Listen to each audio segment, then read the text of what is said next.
Hey guys, welcome back to today's video. It's been a while, but it's August 1st in northwestern Pennsylvania, and I'm planning my 2026 food plot mix. So stick around. I'm going to share how I'm going to do it, all the seed varieties I'm going to use, and all the methods that I've learned throughout the years of food plotting. So whether you're an experienced food plotter or brand new, there's something that should be in here for you. So first I'll show you the equipment I'm using today. I have my Kawasaki Mule here. I also have a tractor and implements, but it's having difficulty getting it here. As far as the trailer that I normally use, I didn't have access to. So I got it here once and rototilled, and now I'm coming back with the side-by-side. So what this system is, it's a 3-point hitch, exactly like a tractor. It's made by Kolpin. Just everything is smaller. And it comes with this bar here, that straight bar you see, and then all the accessories go on there. Right now I have the disc on. They just slide on and off. I would just tighten this down here and those would be good to go. So that's what I'm going to use to take care of the first plot, which is about not even a 1/4 acre.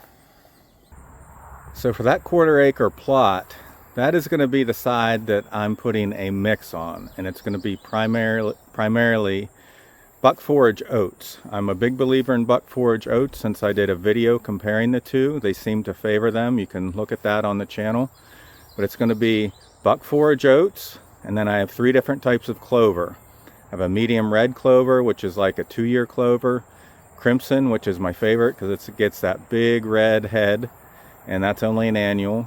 And then I have some ladino clover, which is a white variety.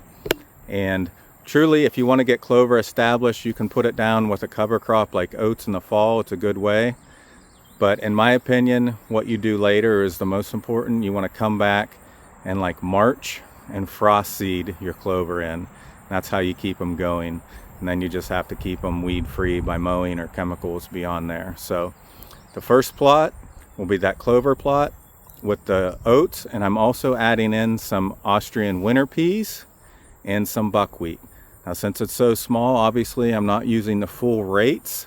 I'm going to be dividing those up and just spreading them with my bag seeder. However, you have 2 different types of seed size. So the clover you don't really need to get under the soil. The rain can do that, and we're expecting big storms tomorrow. But the buckwheat, the wheat, if you're putting down rye, that should be buried a little bit. So what I'm going to do first is go out and till, or not till, but just lightly disc this plot. And then I'm going to put the seed down and disc it again and cover it. And then I will cultipack it, get it nice and hard, firm seed bed, and put my clover on. Now, this plot that I'm about to go take care of has weeds in it, and you'll see that when I go out there. They're green, but I sprayed them yesterday. So I put glyphosate on them. They're actively dying, although they don't look like it. So I'm going to go disc some of those. I won't disc them all the way under. And I'm taking a chance of stirring up new weed seeds, obviously. That's the risk you take. But I'm hoping by doing that, I can bury my large seed and get good seed to soil contact, and that'll come up quick enough before the other weeds. So when I show you the plot, you'll see it looks pretty weedy, but they're all sprayed and dead, and now I'm going to go disc that with the side-by-side. As I'm traveling out to this plot, I'm going to show you the edging.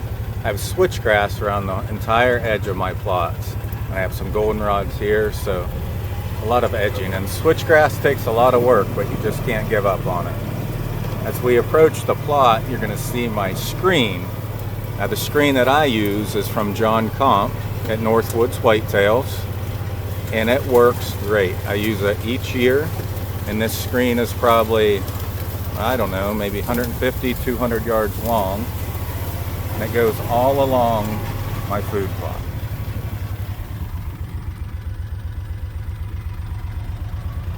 This little section that you're looking at here, I just planted switchgrass last year, and it had a lot of weeds in it, and I mowed it, and now you can see the switchgrass is starting to take control. So don't give up on it. Switchgrass sometimes is a 2, 3, 4 year project. So this is the first plot that I'm going to take care of, and this is where the mix is going. So it goes from this area where I started the switchgrass, and it goes down. I don't know if you can see it on camera, but there's like a little clump of grasses down there that will be dead soon.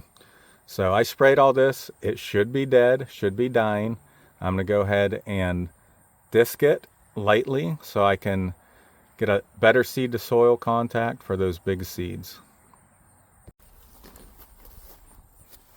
One thing I forgot to mention about this disc is it has an electric piston in it right there, and you just hook it up to your side-by-side or four-wheeler battery. I've used it with both, and that's how it works.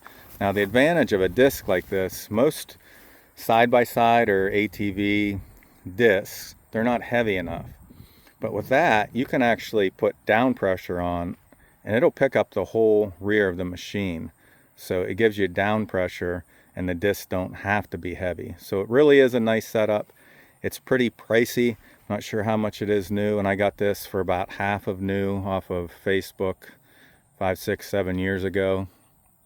Maybe even more at this point. It's held up well. I did have to replace the electrical harness, but other than that, it does a good job. So it might be an option if you don't want to get into, $30,000 tractor and implements. For maybe $2,000, you could have a setup like this if you're doing it a lot. If not, there's a lot that can be done with just a backpack sprayer, some Roundup, and a little bag seeder. So I'm going to get this disced up. Okay, let's take a look at this. I'm not quite done yet, but I'm going to start spreading my seed. I'll disc it in more. All I wanted to do is rough up the soil a little bit. I did that. This was already tilled a month ago, and I just let these weeds come up before I killed them. Keep in mind, these are dead, so these won't be here in 2 weeks. So I got it disced up a little bit. I'm going to start spreading my seeds, starting with the big seeds first.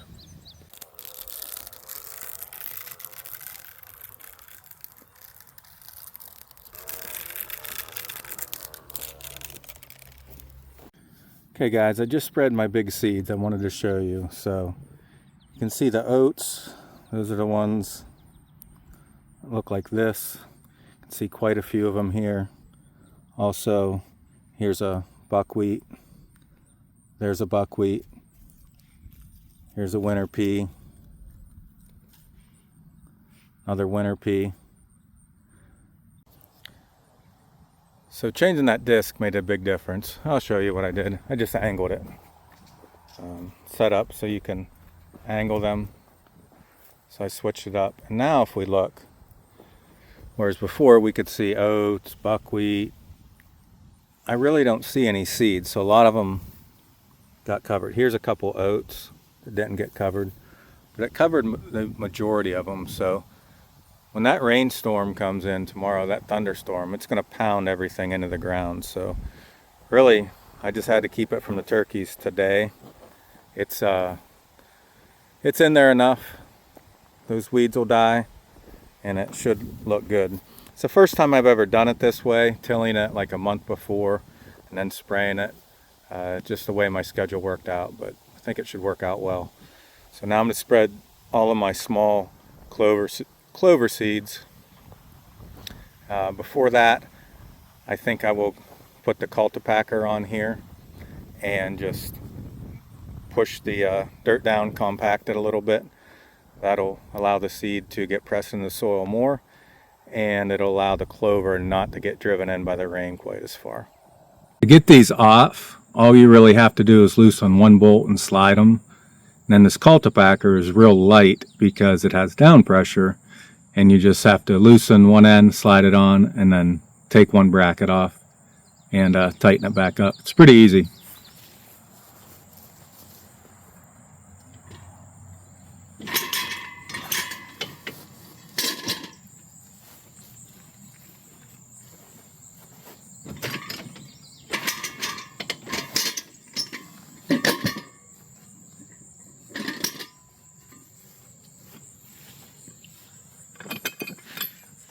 Slide this side on, take this bracket off, and it goes right on that bar.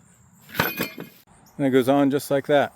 Just push the cylinder down and you can pack away.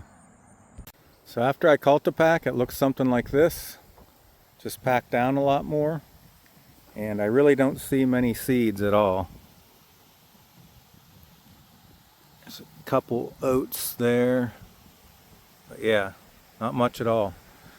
But I'll tell you what, we're getting rain I think 4 or 5 times this week. And it's starting to come now, so I got to get this clover spread. Alright, the mixed side is done. We're going to head through my established clover plot here and go down to the Brassica plot. And all I'm going to do is spread. I'm not going to cultipack beforehand. I'm just going to spread and let the rain do the work. So we'll head down there, check out the clover.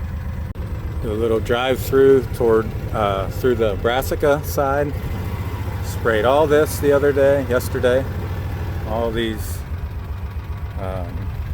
nettles, if I'm thinking the right word, and goes right down to here.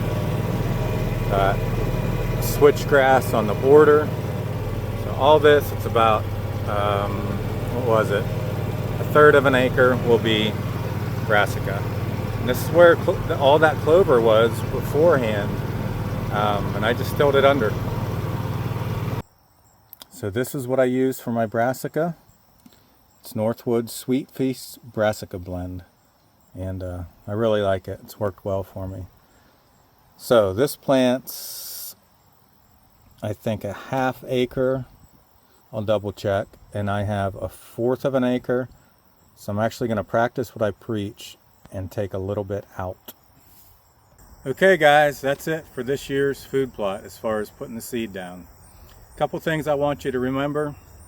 When you're spreading a little seed like clover and Brassica, don't overseed too much. Go over your whole plot and only use like 1/3 of the bag, then go the other way, then go the other way, and just take out a little bit of seed at a time. You could easily dump your whole seed in the first 20 yards if you're not careful. So keep that in mind. I like to just put my finger out to the side and just feel it gently hitting my fingers. It's a good way to know that it's coming out, but you shouldn't hear it like the big seed. The big seed, you can hear it coming out. Little seed, you can't really hear. You can hardly see it hit the ground unless it's like a white coated clover, then you can see it sometimes. But that's about it. I also want you to know, if you have weeds in your plot, don't plant it. You see these weeds in mine, but those are sprayed. They're dead. They just don't know it yet. You can't plant into weeds and expect a good plot. Deer do eat some weeds, but come fall, like October, November, those weeds die. You want your food to be there. So it depends on the life cycle of the plant. So your plots are going to last into the hunting season, and you don't want any wasted space with weeds. Be sure to keep following along. I'm going to do a lot of shorts on this. I will definitely do a follow-up video or 2 on how the plot's coming along. That screen that you saw around my plot, that gets like 10 feet tall. I have a wooden tree stand that I made years ago. I'm putting legs on it and I'm putting it in the middle of the screen, and I'm going to try to create a new spot where I think I can shoot a buck here for sure. If I don't get one, I think my daughter can. So stay tuned, subscribe. Most of my watchers aren't subscribers, but just stay tuned and keep watching. I appreciate you clicking the video, and I hope you learned something.